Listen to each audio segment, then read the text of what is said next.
శ్రీ రామకృష్ణ ప్రభ ఛానల్ను చూడండి, మాసపత్రికను చదవండి. నమః శ్రీ గురుభ్యో నమః శ్రీ రామకృష్ణాయ నమః. ఇంద్రుడు తెలియని వాళ్ళు ఎవరూ లేరు. స్వర్గాధిపతి, ఇంద్రలోకానికి ఆయన, ఇది దేవతలందరికీ ఆయన ఒక విధంగా చెప్పాలంటే అగ్రగణ్యుడు. దేవతలలో ఆయనను మించిన వారు లేరు. ఆయన భార్య ఇంద్రాణి ఒకరోజు ఆయన దగ్గరకు వస్తుంది.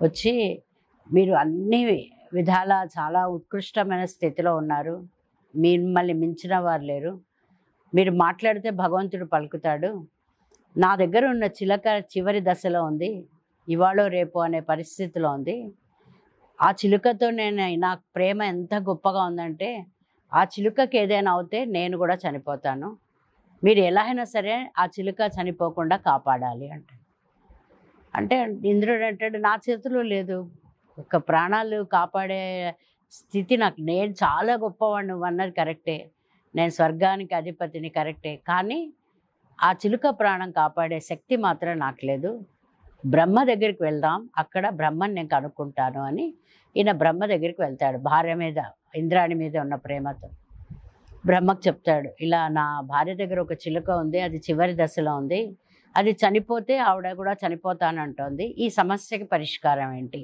అంటే బ్రహ్మ అంటాడు, నేను ఓన్లీ సృష్టి చేస్తాను అంతే, సృష్టి వరకే నా యొక్క పాత్ర, ఆ తర్వాత నాకు ఏమీ తెలీదు, నడిపించేదంతా విష్ణుమూర్తి, సరే మన ఇద్దరం కలిసి విష్ణుమూర్తి దగ్గరికి వెళ్దాం. ఇద్దరు విష్ణుమూర్తి దగ్గరికి వెళ్తారు. విష్ణుమూర్తి అంటే నాదేం లేదు, సృష్టి ఆయన చేస్తాడు, వ్యవహారం అంతా నేను నడిపిస్తాను, చివరికి లయం చేసేది శివుడు, ఆయన చేతిలో ఉంది, లయకారుడు అతడు, సృష్టి స్థితి లయలలో లయం ఆయన దగ్గర ఉంది కాబట్టి ఆయన దగ్గరికి వెళ్ళాలి, సరే మనం ముగ్గురం ఆయన దగ్గరికి వెళ్దాం అని ఇంద్రుడు, బ్రహ్మ, విష్ణు శివుడి దగ్గరికి వెళ్తారు.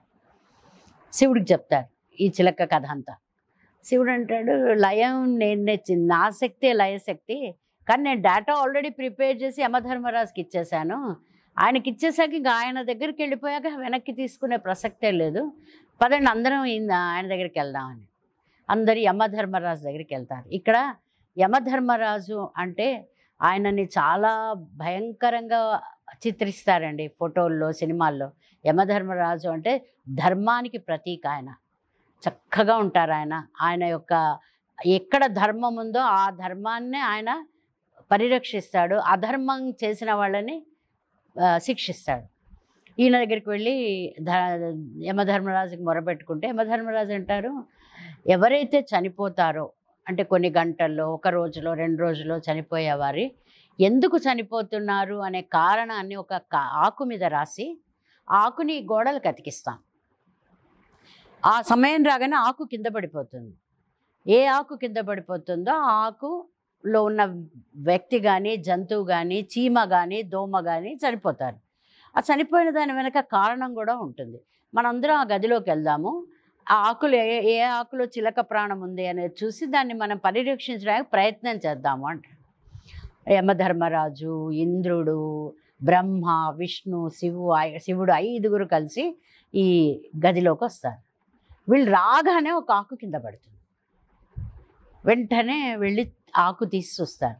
చూస్తే ఏనాడైతే ఇంద్రుడు, బ్రహ్మ, విష్ణు, శివుడు ఈ గదిలోకి వస్తారో వాళ్ళు గదిలోకి అడుగు పెట్టగానే ఈ చిలక ప్రాణం పోతుంది అని రాసి ఉంటుంది.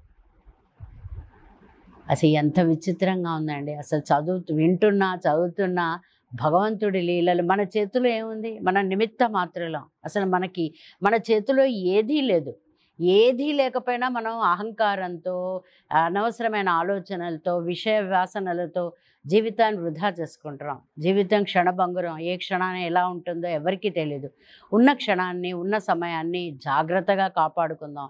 ఎందుకంటే పుట్టుక మృత్యువు అన్నీ కూడా నిర్ణయం అయిపోయాయి. మన చేతుల్లో ఏది లేని దాని గురించి మనం చింతించకుండా ఉన్న సమయాన్ని గొప్పగా కాపాడుకుందాం. ఎందుకంటే భగవంతుడు కాలస్వరూపుడు, కాలాతీతాయ నమః అంటారు. కాలాన్ని ఎప్పుడు కూడా మనం వృధా చేయొద్దు.